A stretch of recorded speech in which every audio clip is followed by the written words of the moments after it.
generation gap with your daughter? Siguro music.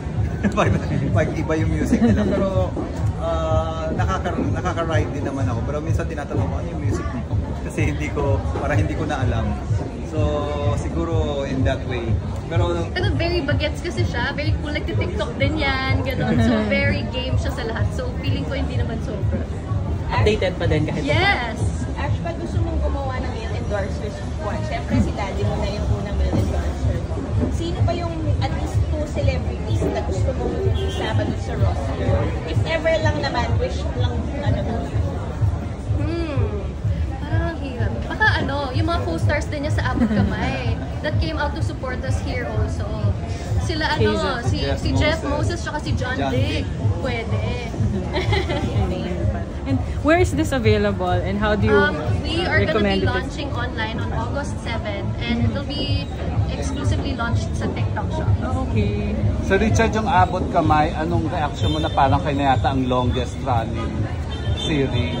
well, of course we're very happy because may trabaho kami. But we also want to continue giving, you know, kung naiinis kayo sa show, gusto namin ibigay pa rin yung inis sa inyo para mag-continue, hindi naman maputol. Hanggang kailan ba? As of now, wala pa kaming ending so hindi pa namin alam. But of course, we want to continue giving you a good program. Of course, hinihintay ng mga tao mariresolve yung mga problema doon at saka kung mag-end up pa kami ni Lynette. So, yun, gusto ko abangan nila. Richard, will you be cool kung magkakaroon ng love team si Ash? Okay lang naman. I mean, she's old enough, she's mature enough to do what she wants. If she was 18, siguro.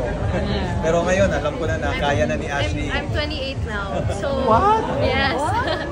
So I'm of age. I'm of age. Yeah. She looks 19. Oh, thank you. Sip lang. Well, How often do you drink every day? Once a day.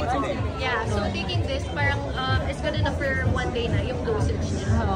You have a, kumbaga, factory or lab na siyang nag-mix niya? Yes, meron po. We get it. Our ingredients are actually from Korea. Oo, tas dito na yung minimix sa Pilipinas o doon din? Abroad din. Yes. okay na yun, mainit. Thank you. Thank you.